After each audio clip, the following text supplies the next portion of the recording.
Hello student, welcome to my YouTube channel history with Shashwat sir. তোমরা সবাই কেমন আছো?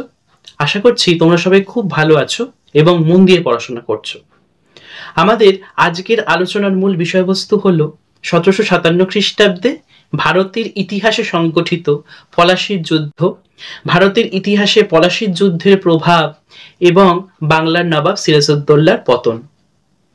ভিডিওটি শুরু করার আগে আমার একটি মাত্র অনুরোধ, আমার এই ভিডিওটি যদি তোমাদের উপকারী বলে মনে হয়, তথ্য সমৃদ্ধ মনে হয়, তাহলে অবশ্যই একটি লাইক, কমেন্ট এবং শেয়ারের মাধ্যমে আমার এই চ্যানেলের পাশে থেকো এবং আমার চ্যানেলটিকে সাবস্ক্রাইব করো। এবার আমরা আমাদের আলোচনার মূল প্রসঙ্গে ফিরে আসি।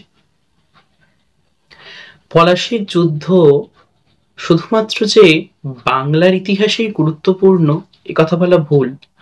সমগ্র ভারতের ইতিহাসে পলাশীর যুদ্ধ অত্যন্ত গুরুত্বপূর্ণ ভূমিকা পালন করে এবং যুগ বিভাজনের ক্ষেত্রেও বলা ভালো, ভারতীয় যুগ বিভাজনের ক্ষেত্রেও কিন্তু পলাশীর যুদ্ধের একটি অত্যন্ত তাৎপর্যপূর্ণ ভূমিকা রয়েছে।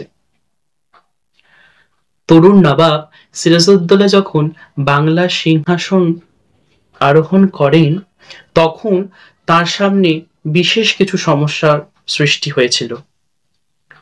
প্রথমত, সিংহাসন নিয়ে অন্তর্দ্বন্দ্ব। ঘসেটি বেগম এবং পূর্ণিয়ার ফৌজদার শৌকত জং দুজনেই সিরাজের চিরপ্রতিদ্বন্দ্বী ছিলেন। একদিকে রাজপরিবারের কলহ, অন্তর্দ্বন্দ্ব এবং অন্যদিকে খুবই গুরুত্বপূর্ণ ইংরেজ ইস্ট ইন্ডিয়া কোম্পানির সঙ্গে সিরাজের বিরোধ। পূর্বতন নবাব আলীবর্দী খাঁয়ের সময় থেকেই ইংরেজ ইস্ট ইন্ডিয়া কোম্পানির সঙ্গে নবাবের সম্পর্কের অবনতি ঘটে। সিরাজের সময় এই সম্পর্কের অবনতি স্পষ্ট হতে দেখা যায় এবং সম্পর্কের অবনতি চরমে ওঠে। তরুণ নবাবের অহমিকা, জেদ ইংরেজ ইস্ট ইন্ডিয়া কোম্পানির কর্মচারীদের পক্ষে মেনে নেওয়া কঠিন ছিল। অতি শীঘ্রই ইংরেজ ইস্ট ইন্ডিয়া কোম্পানির সঙ্গে নবাব সিরাজউদ্দৌলার সম্পর্কের অবনতি ঘটে এবং যার ফলশ্রুতি পলাশীর যুদ্ধ। বিভিন্ন কারণবশত সিরাজের সঙ্গে ইংরেজ ইস্ট ইন্ডিয়া কোম্পানির সংঘাত শুরু হয়। প্রথমত, কোম্পানির কর্মচারীদের দস্তকের অপব্যবহারকে কেন্দ্র করে ইংরেজ ইস্ট ইন্ডিয়া কোম্পানির প্রতি সিরাজ অসন্তুষ্ট হন এবং তার পরবর্তীকালে কৃষ্ণবল্লভকে কলকাতায় আশ্রয় দেওয়া সিরাজের সাজাত্যাভিমানে আঘাত ঘটায় এবং সিরাজ অত্যন্ত ক্রুদ্ধ হন। সিরাজ এর পরবর্তীকালে ইংরেজ ইস্ট ইন্ডিয়া কোম্পানির কাশিমবাজারের কুঠিটি দখল করে নেন। তৎকালীন কোম্পানির কর্তা ব্যক্তি রজার ড্রেক ইচ্ছে করলেই সিরাজকে প্রতিহত করতে পারতেন এবং বলপ্রয়োগের মাধ্যমে তার অবস্থান স্পষ্ট করতে পারতেন, কিন্তু তিনি তা করেননি। এর পরবর্তীকালে সিরাজ যখন আপোষ রক্ষার চেষ্টা করেন বা আপোষ রফার চেষ্টা করেন, তখন রজার ড্রেক তা উপেক্ষা করেন। এর পরবর্তীকালে সিরাজউদ্দৌলা কলকাতা দখল করে নেন এবং তার নাম রাখেন আলীনগর। এর পরবর্তীকালে ইংরেজ ইস্ট ইন্ডিয়া কোম্পানির কাছে এই বিষয়টি সম্পূর্ণ স্পষ্ট হয়ে ওঠে যে ফরাসি ইস্ট ইন্ডিয়া কোম্পানির সঙ্গে নবাবের সখ্যতা তৈরি হয়েছে এবং রবার্ট ক্লাইভ দ্রুত মাদ্রাজ থেকে কলকাতায় আগমন করেন এবং তিনি সিরাজের বিরুদ্ধে যুদ্ধ করার পরিকল্পনা গ্রহণ করেন এবং তিনি বাংলা দখল করার পরিকল্পনা গ্রহণ করেন বললেও ভুল হয় না।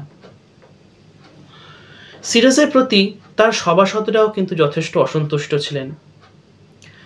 সর্বোপরি সিরাজের নতুন ক্ষমতা বিন্যাস করার প্রতি সিরাজের নিজের সভাসদরাই কিন্তু যথেষ্ট বিরূপ মনোভাবের প্রকাশ ঘটিয়েছিলেন। অত্যন্ত গুরুত্বপূর্ণ পদ গ্রহণকারী জগৎ শেঠ, রায়দুর্লভ প্রমুখ সিরাজের সিংহাসন লাভের পরবর্তীকালের বিভিন্ন পদক্ষেপকে একেবারেই সমর্থন করেননি এবং তাদের মনে হয়েছিল এভাবে বিদেশি বণিক গোষ্ঠীর সাথে সুসম্পর্ক বজায় রাখা একেবারেই সম্ভব নয়। এখানে বলে রাখা ভালো, মীর জাফর অর্থাৎ সিরাজের সেনাপতির সঙ্গে জগৎ শেঠের সম্পর্ক ছিল যথেষ্ট ভালো এবং জগৎ শেঠ ব্যক্তিগতভাবে মীর জাফরকে পছন্দ করতেন। বাংলার ব্যবসায়ীদের সঙ্গেও সিরাজের বিরোধ স্পষ্ট হয়ে ওঠে। বাংলার ব্যবসায়ীরা দাদনী প্রথার মাধ্যমে তাঁতিদের কাছ থেকে যে বস্ত্র উৎপাদন করত, সেই বস্ত্র তারা ইংরেজ ইস্ট ইন্ডিয়া কোম্পানি এবং এছাড়া অন্যান্য বণিক গোষ্ঠীর কাছে চড়া দামে বিক্রি করত। কিন্তু সিরাজউদ্দৌলা এই প্রথার বিরোধী ছিলেন। তাই নিজেদের ভবিষ্যতের কথা ভেবে বাংলার ব্যবসায়ীরাও কিন্তু সিরাজের বিরোধিতা করতে থাকেন। পরিস্থিতি এমনভাবে এগোতে থাকে যে পলাশীর যুদ্ধ অবশ্যম্ভাবী হয়ে ওঠে। পলাশীর যুদ্ধ শুরু হয় এবং সিরাজের পতন ভারতের ইতিহাসে এক নতুন যুগের সৃষ্টি ঘটায়।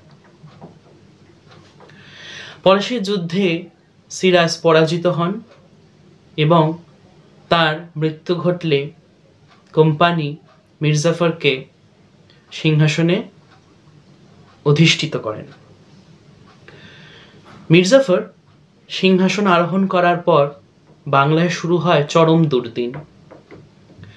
প্রথমত কোম্পানির কর্মচারীদের দস্তকের তীব্র অপব্যবহার, চূড়ান্ত অপব্যবহার এবং একই সঙ্গে প্রচুর পরিমাণে সোনা, রূপো সহ অন্যান্য মূল্যবান ধাতু এবং অন্যান্য মূল্যবান দ্রব্য রপ্তানি শুরু হয়। এতদিন পর্যন্ত ইংরেজ ইস্ট ইন্ডিয়া কোম্পানি তাদের নিজেদের দেশ থেকে সোনা, রূপো সহ অন্যান্য গুরুত্বপূর্ণ ধাতু এবং অন্যান্য গুরুত্বপূর্ণ মূল্যবান পণ্যদ্রব্য ভারতে আমদানি করতেন। কিন্তু পলাশীর যুদ্ধে সিরাজের পরাজয়ের পর বাংলায় চূড়ান্ত লুটপাট শুরু হয়, যা পলাশীর লুণ্ঠন নামে পরিচিত। দ্রুত অর্থনৈতিক অবস্থা, বাংলার অর্থনৈতিক অবস্থা খারাপ হয়ে যেতে শুরু হয় এবং যার ফলশ্রুতি পরবর্তীকালে দুর্ভিক্ষ। মীর জাফর দ্রুতই বুঝতে পেরেছিলেন যে ইংরেজ ইস্ট ইন্ডিয়া কোম্পানিকে সন্তুষ্ট করা তার পক্ষে একেবারেই সম্ভব নয় এবং ইংরেজ ইস্ট ইন্ডিয়া কোম্পানিও দ্রুত মীর জাফরকে সিংহাসন থেকে সরিয়ে দিয়ে মীর জাফরের জামাই মীর কাসিমকে সিংহাসনে অধিষ্ঠিত করেন। মীর কাসিমের সঙ্গেও ইংরেজ ইস্ট ইন্ডিয়া কোম্পানির বিভিন্ন কারণবশত বিরোধ শুরু হয়। ব্যবসায় অসমতার কারণে লোকসানের সম্মুখীন হতে থাকে এবং এই বিষয়টি বুঝতে পেরে মীর কাসিম বাংলার ব্যবসায়ীদের উপর থেকে, শুধুমাত্র বাংলার ব্যবসায়ীদের উপর থেকে নয়, বাংলার ব্যবসায়ী এবং বিদেশি বণিক গোষ্ঠীদের উপর থেকে অভ্যন্তরীণ বাণিজ্য শুল্ক তুলে নেন। এর ফলে ইংরেজ ইস্ট ইন্ডিয়া কোম্পানি মীর কাসিমের প্রতি ক্ষুব্ধ হন, কারণ ভারতীয় বণিকদের সঙ্গে একযোগে ব্যবসা করা তারা খুব একটা পছন্দ করতেন না।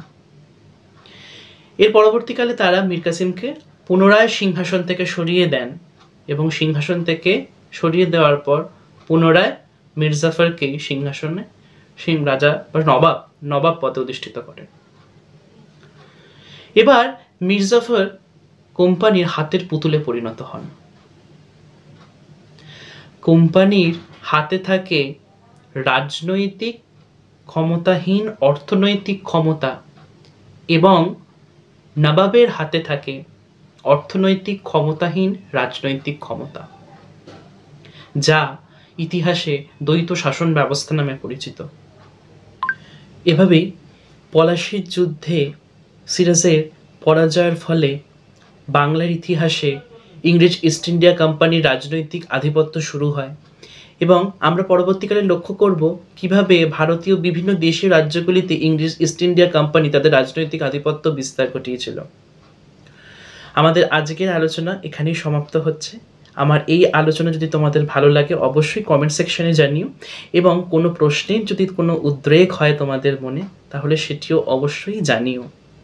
আমি আমার যথাসাধ্য চেষ্টা করব তোমাদের প্রশ্নের উত্তর দেওয়ার। খুব মন দিয়ে তোমরা পড়াশোনা করো এবং অবশ্যই পাঠ্যপুস্তকটি খুঁটিয়ে পড়ো।